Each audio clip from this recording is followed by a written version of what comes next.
ഇന്ന് ഞാൻ പറയാൻ പോകുന്നതേ വീട്ടിൽ ഐശ്വര്യം നിറയ്ക്കാൻ സ്ത്രീകൾക്കുള്ള പങ്ക് എന്താണെന്നാണ്. നമുക്ക് എപ്പോഴും നമ്മൾ മഹാലക്ഷ്മികളാണ് സ്ത്രീകൾ എന്നൊക്കെ പറയില്ലേ. പക്ഷെ ഒരു കാര്യം സത്യമാട്ടോ, സ്ത്രീകൾ എവിടെയാണോ സങ്കടപ്പെട്ട് കിടക്കുന്നത് ആ വീട് ഒരു ദുരിതം പിടിച്ചായിരിക്കും.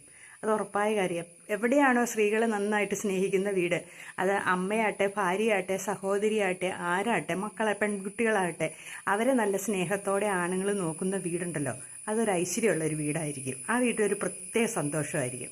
നിങ്ങളൊന്ന് ശ്രദ്ധിച്ച് നോക്കിയേ, അങ്ങനെയുള്ള വീടുകളിലൊക്കെ ഭയങ്കര ഒരു സമൃദ്ധി ഉണ്ടായിരിക്കും ആ കുടുംബങ്ങളിൽ. നല്ല ആഭരണ വിഭൂഷിതകളായിട്ട് സ്ത്രീകൾ നടക്കുന്ന വീടൊക്കെ ഇല്ലേ. അത് സ്വർണം വേണമെന്നൊന്നുമില്ല.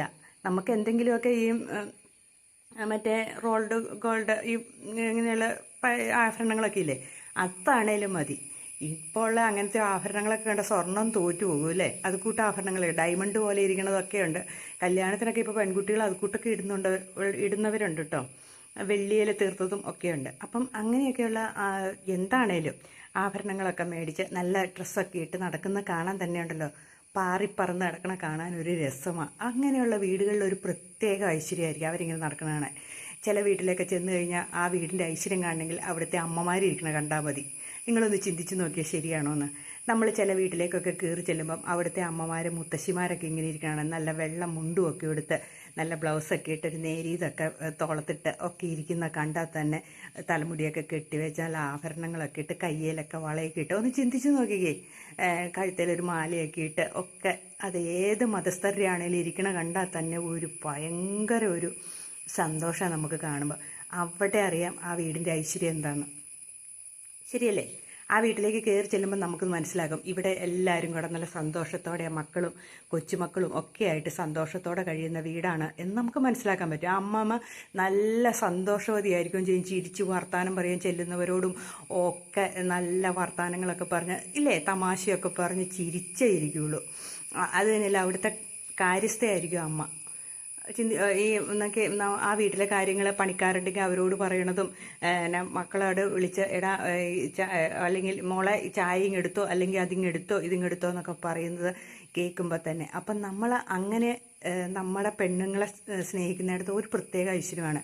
ആ സമയത്ത് ചില വീടുകളിൽ ചേർന്ന് അവിടുത്തെ അമ്മമാർ നടക്കണ്ടിട്ടുണ്ടോ, ഒരു മുണ്ടെടുത്തേക്കും അത് ഈ എന്നു പറഞ്ഞാൽ കൈയെല്ലാം തൂത്ത അഴുക്കും പിടിച്ച് എന്നാന്ന് പറയുക ചാണാനും പറ്റി കൈയുടെ നഖവും എല്ലാം ചീത്തയായി ഒരു ഐശ്വര്യവുമില്ലാണ്ട് ഒരാഴ്ച പോലുമായിട്ട് ഒരു ബ്ലൗസ് ഇട്ടിട്ടുണ്ട്, അതിനകത്ത് ഒരു കൊളുത്ത് പോലും പിടിപ്പിച്ചിട്ട് കാണില്ല. കുറേ പിന്നിങ്ങനെ നിരത്തി കുത്തി എന്നാ പറയണേ, ഒരു മാല, ഒരു കുഞ്ഞു മാലയുണ്ട്, അത് നിറച്ച് പിന്നായിരിക്കും. അതും ഇങ്ങനെ കെട്ടി തൂക്കിയിട്ട് ഒരു തോർത്തും ഇട്ട്, അത് തോർത്തൊക്കെ വർഷങ്ങളായിട്ട് അലക്കാത്ത പോലെ തോർത്തും ഇട്ട് ചെരുപ്പിട്ടാലായി ഇട്ടില്ലേലായി ആ ചെരുപ്പൊക്കെ കണ്ടറയ്ക്കും. അതുപോലെ ഒരു വൃത്തിയും മെനയില്ലാണ്ട് ഒരു മുണ്ടും കൊടുത്ത് ഇങ്ങനെ നടക്കുന്നവരെയും കാണാം. ആ വീട്ടിലേക്ക് ചെന്നാൽ നമുക്കറിയാൻ പറ്റും അവിടുത്തെ അവസ്ഥ എന്നാണ്. അവിടെ അമ്മയ്ക്കും ഒരു സ്ഥാനം കാണില്ല, ഭാര്യയ്ക്കും സ്ഥാനം കാണില്ല, മക്കൾക്കും സ്ഥാനം കാണില്ല, ആർക്കും സ്ഥാനം കാണില്ല. അങ്ങനെയുള്ള വീട്ടിലൊരു ഐശ്വര്യവും നിലനിൽക്കുകയില്ല. ആ സമയത്ത് നല്ല വീടുകളിൽ ചെന്നിട്ടുണ്ടെങ്കിൽ അവരെ ആ അമ്മയായിരിക്കും എല്ലാം നിയന്ത്രിക്കുന്നതും എല്ലാ കാര്യങ്ങളും അമ്മയോട് ചോദിച്ചിട്ടായിരിക്കും ആ മക്കൾ ചെയ്യുന്നതും. എത്രയോ വീടുകളുണ്ടെന്നറിയാം, ഇന്ന് എത്ര 90 വയസ്സായാലും അമ്മയോട് ഒരു കാര്യം പറഞ്ഞിട്ട് ചെയ്യുന്ന മക്കൾ. അതേപോലെ ആ വീട്ടിലേക്ക് കയറി ചെല്ലുമ്പോൾ ആ മക്കൾ തന്നെ പറയും ആ അമ്മേനെ കണ്ടിട്ട് വാ എന്നിങ്ങനെ പറഞ്ഞു വിടുന്ന മക്കളും ഉണ്ട്. എനിക്കറിയാവുന്നൊരു വീടുണ്ട്, നമ്മൾ കയറി ചെല്ലുമ്പോൾ അവർ ഉടനെ പറയും ആ അമ്മേനെ കണ്ടിട്ട് വാട്ടോ എന്നിങ്ങനെ പറയും. അമ്മ എവിടെയെങ്കിലും കിടക്കുകയാണെങ്കിൽ നമ്മളവിടെ പോയി കാണും, ഭയങ്കര സ്നേഹം. അപ്പോഴത്തേനും നമ്മളെ കാണുമ്പോഴത്തേനും അമ്മ പറയും അയ്യോ മെലിഞ്ഞു പോയല്ലോ, ഒത്തിരി നാളായല്ലോ കണ്ടിട്ട് എന്നൊക്കെ പറഞ്ഞ് നമ്മളോട് വർത്താനം പറയുന്നത്. അത് മകൻ്റെ കൂട്ടുകാരാട്ടെ, മകക്കടെ കൂട്ടുകാരാട്ടെ, ആരാട്ടെ, അവരോട് ഭയങ്കര സ്നേഹത്തോടെ. അങ്ങനെയുള്ള വീട്ടിലേക്ക് കയറി ചെല്ലുമ്പോൾ തന്നെ ഒരു ഐശ്വര്യമായിരിക്കും. അവർ വെച്ചടി കയറി പോവുകയുള്ളൂ. ആ സമയത്ത് ഇങ്ങനെ ഈ മക്കളെ ഉപേക്ഷിച്ചിട്ട്, മക്കളെ നോക്കാതെ, ഭാര്യേനെ നോക്കാതെ, അമ്മേനെ നോക്കാതെ ഇരിക്കുന്ന വീടുകളുണ്ടോ ഓരോ ദിവസം ചെല്ലുന്തോറും. അതെന്ന് വെച്ചാൽ സ്ത്രീകൾ മഹാലക്ഷ്മികളാണെന്നാണ് പറയുന്നത് ഇല്ലേ. അപ്പം അവരെ നോക്കും തോറും നമുക്ക് ഐശ്വര്യം ഉണ്ടാകും. അവരുടെ കെട്ടുതാലി വരെ പോയി പറിച്ചുകൊണ്ട് പോയിട്ട് ഒന്നുമില്ലാണ്ട് നടക്കുന്ന സ്ത്രീകളുമുണ്ട്. എന്ത് വിഷമം, ആ വിഷമം കണ്ണീരുമാണ് ആ കുടുംബം നശിക്കുന്നതിന് കാരണം. അവരുടെ ദുരിതങ്ങൾ ഈ ഏത് സമയം കരഞ്ഞു പിഴിഞ്ഞിരിക്കുന്ന സ്ത്രീകളുള്ള വീട്ടിലേക്ക് നിങ്ങളൊന്ന് ശ്രദ്ധിച്ചു നോക്കി, അവിടെ ഐശ്വര്യം എന്ന് പറയണ കാണില്ല. കാരണം അവരുടെ കണ്ണീര് എപ്പോഴും ഇങ്ങനെ ഇങ്ങനെ സങ്കടത്തോടു കൂടിയായിരിക്കും അവർ നടക്കണേ. ദിവസം നേരം വെളുക്കുമ്പോൾ തൊട്ട് മുഖവും വീർപ്പിച്ച് ആരെങ്കിലും ചെല്ലണ പോലും അവർക്ക് ഇഷ്ടമല്ലായിരിക്കും ആ വീട്ടിലേക്ക്. അങ്ങനെ ഇരിക്കുന്ന വീടുകളുണ്ട്.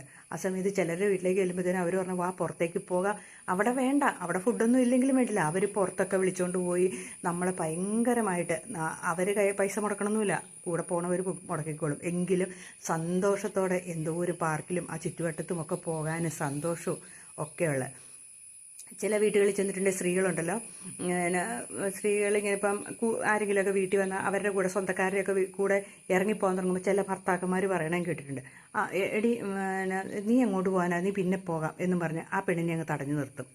അല്ലെങ്കിൽ ചില മക്കളും അങ്ങനെയുണ്ട്, അമ്മേ ഞങ്ങൾ പോയിട്ട് വരാട്ടോ എന്നും പറഞ്ഞ് അമ്മേനെ ഒരു സ്ഥലത്തും കൊണ്ടാകാത്തെ.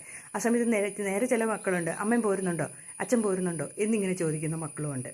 അവിടെയൊക്കെയാണ് ആ വീടിൻ്റെ ഒരു ഐശ്വര്യം, ആ കൂട്ടായ്മയൊക്കെ നിലനിൽക്കുന്നത്. അല്ലാണ്ട് എപ്പോൾ കാണുമ്പോഴും കീരിയും പാമ്പും പോലെ ഇരിക്കുന്ന വീട്ടിൽ എങ്ങനെ സ്വൈര്യം കിട്ടും? ഭർത്താവ് പുറത്തോടെ ഇങ്ങനെ നടക്കും, അമ്മ അകത്തോടെ ഇങ്ങനെ പണിയായിട്ട് നടക്കും, ഒരു മിണ്ടാട്ടവും ഇല്ല, ഒന്നുമില്ല. മക്കളുടെ തോന്നിവാസം മക്കളും ഇങ്ങനെ നടക്കും. അപ്പം എപ്പോഴും ഒരു കൂട്ടായ്മയുള്ള വീട്ടിൽ മഹാലക്ഷ്മി വസിക്കും. അതേപോലെ വീടും പരിസരവും നല്ല വീടുകളിലേക്ക് കയറി ചെന്നാൽ നമുക്കറിയാമല്ലോ, ഇച്ചിരി കാശുള്ളവരുടെ വീട്ടിലേക്ക് കയറി ചെന്നിട്ടുണ്ടെങ്കിൽ അവിടെ നല്ല വൃത്തിയായിരിക്കും. അവർ ആളെ വെച്ചാണെങ്കിൽ അവർ വൃത്തിയാക്കിയിടും. സാധാരണ ചില വീടുകളിലേക്ക് കയറി ചെന്നിട്ടുള്ള മൂദേവി വസിക്കുന്ന വീടായിരിക്കും. അടുക്കും ചിത്തയുമില്ല, കുറേ തുണി വാരി സെറ്റിയിലായി, കുറേ തുണി വാരി കട്ടിലേലായി, കസേരയിലായിട്ടേക്കും, എന്ത് പറയാനാ, ചെരുപ്പ് കുറേ ഇങ്ങനെ കൂട്ടി മുമ്പത്തിട്ടേക്കും, കുറേ പൊട്ടിപ്പൊളിഞ്ഞ പാത്രങ്ങളും എല്ലാം ഇട്ടേക്കും. ഇതൊക്കെ എടുത്ത് ആദ്യം തന്നെ ഇതൊക്കെ എടുത്ത് കളഞ്ഞ് വൃത്തിയാക്കി വീട് നല്ല നീറ്റായിട്ട് ക്ലീനായിട്ടിടുക. എന്നിട്ട് തുണി ആവശ്യത്തിനുള്ള തുണി മാത്രം നമ്മൾ ഉപയോഗിക്കുക. ആവശ്യമില്ലാത്തതിനെല്ലാം എടുത്ത് ഒഴുക്കിക്കള എവിടെയെങ്കിലും, അല്ലെ ആർക്കെങ്കിലും കൊടുക്കാൻ പറ്റുമെങ്കിൽ കൊടുക്കുക. അതൊക്കെ നമ്മുടെ വീട്ടിൽ നിന്ന് നമ്മൾ ഒഴിവാക്കുക. അപ്പോൾ തന്നെ നമ്മളിലേക്ക് ഒരു പോസിറ്റീവ് എനർജി കിട്ടും. അതേപോലെ ഈ കുറേ എന്നാ പറയണ ഈ മറ്റേ സാധനങ്ങളൊക്കെ ഇല്ലേ, ഈ ബേക്കറി സാധനങ്ങളൊക്കെ മേടിച്ചിട്ട് അതൊക്കെ ഇങ്ങനെ കാലാകാലം അതിനകത്ത് ആ പാത്രത്തിൽ കിടന്ന് ചീഞ്ഞ് അതിങ്ങനെ കിടക്കുന്നു. എല്ലാ സാധനവും തീർന്ന് കാലിപ്പാത്രങ്ങളിങ്ങനെ കുറേ ഇരിക്കുന്നു. അതെല്ലാം ഒന്ന് നിറച്ചൊക്കെ വെച്ച്, ഒത്തിരി ഒന്നും വേണ്ടെന്ന്, എല്ലാ പാത്രത്തിലും ഒരു ഭാഗമെങ്കിലും വെച്ച് നിറച്ചൊക്കെ അത്രയെങ്കിലും വെച്ച് ഒക്കെ ഇട്ടൊക്കെ വെച്ച് എല്ലാം ഉണ്ടായിരിക്കണം നമ്മുടെ വീട്ടിൽ. ഒരു ശക്കലിച്ചയാണെങ്കിലും ഒരു കൊറോശയാണെങ്കിൽ ഒത്തിരി ഒന്നും മേടിക്കണ്ട, എല്ലാ സാധനവും ഒരു കൊറോശയൊക്കെ മേടിച്ച് നമ്മുടെ വീട്ടിൽ ഇല്ല എന്ന് പറയരുത്. ഏത് സാധനം ചോദിച്ചാൽ ഇത്രയുണ്ട്, ഇതുണ്ട് കേട്ടോ എന്നിങ്ങനെ പറയാൻ വേണ്ടി സമൃദ്ധി നമ്മുടെ വീട്. വസ്ത്രങ്ങളാണെങ്കിലും നമുക്ക് ആവശ്യമുള്ള നല്ല വസ്ത്രങ്ങളെടുത്ത് നല്ല നിവർത്തി അടുക്കി ഒക്കെ വെച്ച് നല്ല വൃത്തിയായിട്ടിരിക്കാൻ ശ്രമിക്കുക. അതേപോലെ പ്രധാനപ്പെട്ട ഒരു കാര്യമാണ്, നമ്മുടെ വീട്ടിൽ മോശം വാക്കുകൾ പറയുന്ന വീടുകളിൽ ഒരിക്കലും ദൈവാധീനം ഉണ്ടാവുകയില്ല.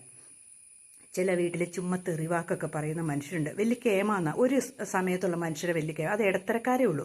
നമ്മളൊന്ന് ശ്രദ്ധിച്ച് നോക്കിയാൽ നല്ല കാശുള്ള വീട്ടിലെ നല്ല മനുഷ്യരൊന്നും ഇങ്ങനെയൊന്നും അധികം തെറിയും ചീത്ത വാക്കുകളൊന്നും അവർ പറയില്ല. അവർ പരമാവധി സംസാരം കുറച്ചായിരിക്കും സംസാരിക്കുന്നത്, ആവശ്യമുള്ളത് മാത്രമേ സംസാരിക്കൂ. അവർക്ക് അവരുടേതായ ഒരു തിരക്കിൽ അവർ ജീവിക്കുമായിരിക്കും. ചിലയിടത്ത് ചെല്ലുമ്പോൾ ഈ ആണുങ്ങളും, പ്രത്യേകിച്ച് ആണുങ്ങളാണ്, ചുമ്മാ ആവശ്യമില്ലാത്ത വാക്കുകൾ. ഇപ്പോൾ പെണ്ണുങ്ങളും ഉണ്ട് കേട്ടോ തെറി പറയുന്ന പെണ്ണുങ്ങളൊക്കെ. അതൊക്കെ ഒരു അധപ്പതനത്തിൻ്റെ മുന്നോടിയാണെന്ന് കൂട്ടിയാൽ മതി. നമ്മുടെ സംസ്കാരം അങ്ങനെയൊന്നും ആയിരിക്കരുത്. നമ്മൾ നല്ല വീട്ടിൽ നല്ല വാക്കുകൾ പറയുക, അത് മക്കളും കേട്ട് വളർന്നോളും. അപ്പം സംസാരിക്കുമ്പോൾ നല്ല സംസാരിക്കുക. ഈ വഴക്കും പിണക്കമൊക്കെ എല്ലാ വീട്ടിലും ഉണ്ടെന്നേ, എപ്പോഴും ആ ചക്കര അടയും പോലെയൊന്നും ആയിരിക്കില്ല. പക്ഷേ അതെല്ലാം ആവശ്യമുള്ള വാക്കുകൾ പറഞ്ഞ് അവസാനിപ്പിക്കുക. അല്ലാതെ ഇങ്ങനെ കണകണാന്ന് പറഞ്ഞ് ഒത്തിരി സംസാരിച്ച ആവശ്യമില്ലാത്ത വാക്കുകളൊക്കെ പറയാതിരിക്കാൻ ശ്രമിക്കുക. അവിടെയും ഒരൈശ്വര്യമാണ്. അതുപോലെ വീടും നല്ല പരിസരമൊക്കെ നല്ല വൃത്തിയാക്കി നല്ല നീറ്റായി ക്ലീനാക്കി ഒക്കെ ഇരിക്കാൻ ശ്രമിക്കുക. പിന്നെയുള്ള അടുത്താണ് നമ്മുടെ മുമ്പത്തെ വാതിലൊക്കെ നല്ല വൃത്തിയാക്കി വെക്കാൻ ശ്രമിക്കുക. ആഴ്ചയിലോ ഒരു മാസത്തിലോ ഒരു പ്രാവശ്യമെങ്കിലും നല്ല തുടച്ച് നല്ല വൃത്തിയായിട്ട്. ചില വീടിൻ്റെ വാതിൽ കാണണം ഒരുതരം കറന്നൊക്കെ ഒച്ചയും കേട്ടുകൊണ്ട് വാതിൽ തുറക്കുള്ളൂ. അങ്ങനെയൊന്നും ഒച്ചയൊന്നും കേൾക്കുന്ന കൊള്ളില്ല എന്ന് പറയണേ. നമ്മുടെ വീടിൻ്റെ വായ എന്ന് പറയണം മുമ്പത്തെ വാതിൽ. അപ്പം അത് നല്ല വൃത്തിക്ക് വെക്കാൻ നമ്മൾ ശ്രമിക്കണം. അതൊക്കെ നല്ല തുടച്ച് വൃത്തിക്ക് അലങ്കരിച്ചൊക്കെ വെക്കുന്നത് ഏറ്റവും നല്ലത്. അതേപോലെ പാത്രങ്ങൾ കൂട്ടിയിടാതിരിക്കുക. പാത്രങ്ങളൊക്കെ അപ്പോൾ കഴിയുന്നത് കഴുകി എടുത്ത് വയ്ക്കാൻ ശ്രമിക്കുക. അതേപോലെ മുറ്റത്തൊക്കെ പുല്ലൊക്കെ പറിച്ച് നല്ല വൃത്തിയാക്കി ഇടാൻ ശ്രമിക്കുക. ഒരു ഐശ്വര്യം നമ്മളിലേക്ക് വരുന്നത് അതൊക്കെ നമ്മൾ സ്ത്രീകൾ ചെയ്യേണ്ട പരിപാടികളാട്ടോ ഇതൊക്കെ. അതിന് പുരുഷന്മാരെയും കൂടെ കൂട്ടി നിർത്തുന്ന ഒരു കുഴപ്പമില്ല. പാത്രം കഴുകാനൊക്കെ പുരുഷന്മാർ കൂടി, തേങ്ങ ചിരണ്ടാൻ പുരുഷന്മാർ കൂടി, അടുക്കളപ്പണിക്ക് കൂടി, വലയടിക്കാൻ കൂടി, അതൊന്നും ഒരു കുഴപ്പമൊന്നുമില്ല.